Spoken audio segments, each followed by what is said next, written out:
श्रावणातील पौर्णिमा म्हणजेच नारळी पौर्णिमा. या निमित्त सर्वांच्याच घरी नारळी भात बनवला जातो. पण आज मी तुम्हाला नारळी भात बनवायची सर्वात सोपी पद्धत दाखवणार आहे.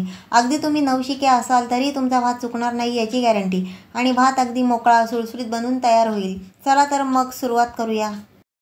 चला नारळी भात बनवूया. नारळी भात बनवण्यासाठी मी इथे हे 1 पेला बासमती तांदूळ घेतलेले आहेत. आता यांना आपण स्वच्छ धुवून घेऊ. हे बघा, असे ना स्वच्छ धुवून घ्यायचे 2-3 पाण्याने, म्हणजे याच्यातल्या काय माती लागलेली असेल ती सगळी निघून जाईल.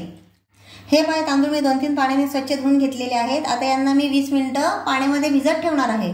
आणि हे मी बासमती तांदूळ घेतलेले आहेत. तुम्ही तुमच्याकडे असतील ते कुठलेही तांदूळ तुम्ही घेऊ शकता. आंबेमोहर असेल तर आंबेमोहर घ्या, कोलम असेल तर कोलम घ्या. मी बासमती घेतलेला आहे. आता यांना मी 20 मिनिटं असाच भिजत ठेवणार आहे. 20 मिनिटं झालेली आहेत. आपले तांदूळ मस्त भिजलेले आहेत आणि यातलं सर्व पाणी मी काढून टाकलेलं आहे. चला आपण नारळी भात बनवायला सुरुवात करूया. त्यासाठी मी गॅसवर कढई गरम करत ठेवलेली आहे. आता यात मी हे बघा एवढं साजूक तूप टाकत आहे. हे 2 चमचे असेल. तूप गरम झालेलं आहे. यात मी 4 लवंगा टाकते. या 2 हिरव्या वेलच्या या ठेचलेल्या आहेत. आणि हे पहा, हे 2 दालचिनीचे तुकडे. हे पहा, लवंग वेलची आपली गरम झालेली आहे. यात मी 1 वाटी नारळाचा चव घालत आहे.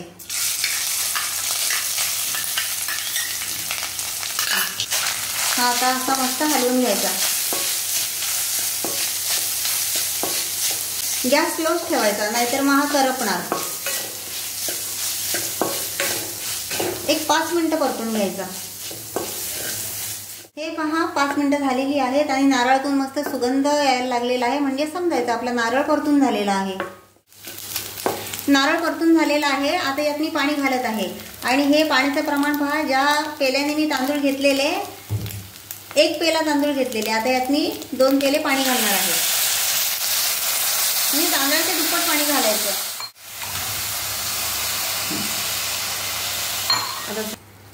इथे मी 1 पेला तांदूळ घेतलेले आणि त्याच पेल्याने मोजून मी दुप्पट पाणी घातलेलं आहे, म्हणजे 2 पेले. आता याला मस्त उकळी येऊन द्यायची. आणि नारळी भातामध्ये टाकण्यासाठी मी हा फूड कलर घेतलेला आहे. आणि हा खूप थोडा घ्यायचा, जास्त घ्यायचा नाही, नाहीतर मग भात आपला डार्क होईल. हे बघा, यात मी पाणी घालणार आहे.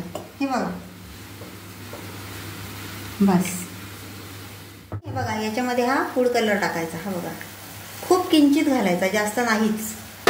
आणि असं ढवळून घ्यायचं. म्हणजे आपला भात हा असा लाईट कलरचा दिसला पाहिजे, जास्त डार्क दिसला नाही पाहिजे. आणि तुम्हाला फूड कलर नाही टाकायचा असेल तुम्ही नाही टाकला तरी चालेल. हे पहा, आपल्या पाण्याला मस्त उकळी आलेली आहे. आता यात मी ही अर्धी वाटी साखर घालत आहे. साखर घातल्याच्या नंतर हे असं ढवळत राहायचं. साखरेचं प्रमाण तुम्ही तुमच्या आवडीनुसार कमी जास्त करू शकता. हे पहा, पाण्याला उकळी आलेली आहे. आता यात मी हे तांदूळ टाकत आहे. सर्व जिन्नस व्यवस्थित मिक्स करून घ्यायचे. सगळ्या वस्तू नीट मस्त मिक्स झालेल्या आहेत. आता यावर मी 2 ते 3 मिनिटं झाकण ठेवणार आहे. हे पहा, 2 ते 3च मिनिट ठेवायचं, जास्त नाही ठेवायचं. 2-3 मिनिटं झालेली आहेत. आता हे झाकण मी काढून पाहते. परत याला एकदा असं हलवायचं.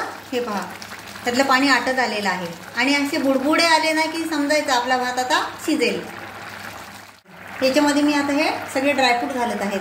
याच्यामध्ये काजू, बदाम आणि हे बेदाणे आहेत. हे बघा, हे सगळे घातले आहेत. तुमच्याकडे ड्रायफ्रूट नसेल तर तुम्ही नाही घातले तरी चालेल, असं काही नाहीये. या भाताला असे बुडबुडे यायला लागले आहेत. आता आपण गॅस मंद करू आणि याच्यावर झाकण ठेवून देऊ. हे बघा, मी झाकण ठेवत आहे आणि गॅस एकदम स्लो करत आहे. 5 मिनिटं झालेली आहेत. आता आपण हे झाकण काढून पाहू आणि पाहूया भात शिजला का. हे पहा, किती भात आपला मस्त शिजून तयार आहे. तुम्ही पाहू शकता. हे बघा, किती मोकळा झालेला आहे. पहा, भाताचा प्रत्येक शीत असा मोकळा शिजलेला आहे. हे पहा, खूपच छान शिजलेला आहे. हा पहा, मऊ लुसलुशीत नारळी भात तयार आहे. आणि याचा एकही शीत असा तुटलेला नाहीये. हे बघा, रसरशीत नारळी भात बनून तयार आहे. तुम्ही पण असा बनवून पहा एकदा, खूप छान लागतो. तुम्हाला व्हिडिओ कसा वाटला मला कमेंट करून सांगा. व्हिडिओ आवडला तर एक लाईक नक्की करा आणि अशाच व्हिडिओसाठी माझ्या चॅनलला नक्की सबस्क्राईब करा. भेटूया पुढच्या व्हिडिओत. धन्यवाद.